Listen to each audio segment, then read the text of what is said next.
In the weeks before the new law year opened, a flurry of exchanges between the executive and the judiciary and the legislature played out openly in the public eye. Suspects like the Rwenzururu King Charles Wesley Mumbere and Dan Olaudia were both rearrested mid-January outside the court premises moments after court had granted them bail. A court order was issued on the 9th of January by the Deputy Chief Justice Stephen Kavuma, effectively barring Parliament from probing a 6 billion cash payment to public officials after the government reached a settlement with Heritage Oil Company. I want to direct the Attorney General to move to court immediately and get this stupid order vacated.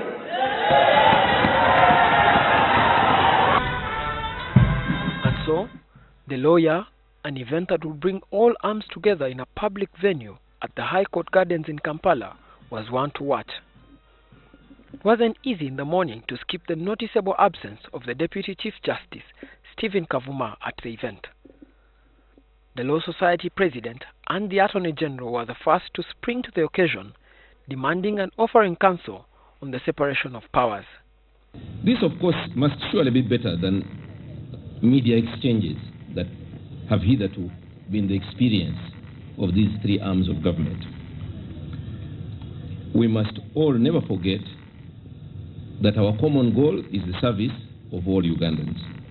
The recent rearrests of suspects in court premises and other actions undermine the judiciary as the guarantor of the rule of law.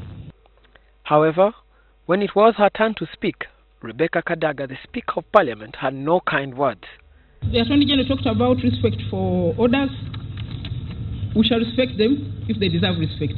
Kadaga also said she was seeking to make public the vetting of public officials before the Parliamentary Appointments Committee. To release me from keeping people's secrets. The rules of procedure require me only to report the appointing authority. To give the reasons to the authority, we have rejected so and so for reason A, B, C, D. I cannot call a press conference and say, those 5 people who are out there, we rejected them for this reason. I can't do that. So I have to keep the secrets of incompetent people, forged papers, indiscretions, lies. All those are in my custody, and I don't like it. Chief Justice Bart Katureebe drew on his experience of having served in all the three arms of government in his speech, saying they must work together. The three arms of state shall continue to work well through dialogue and engagement. We shall continue to strengthen our relations through collective identification of solutions to the challenges facing Uganda. He then cautioned the executive on the continued arrest of suspects around court premises, saying it was a regression in governance. The recent rearrest of suspects in the precincts of the court, yet again by some elements in the security forces, under the pretext of charging suspects with additional charges, is a sad reminder that more still needs to be done to instill the rule of law in the institution charged with keeping law and order. Justice Minister Kaindo Tafidi, however, insisted that the state will continue to arrest people whom they have due reason and charges to bring against.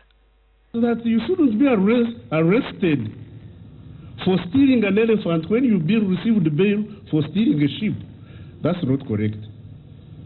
You've stolen a sheep, you've got bail, but the police has a right to arrest you, not arrest you for stealing an elephant.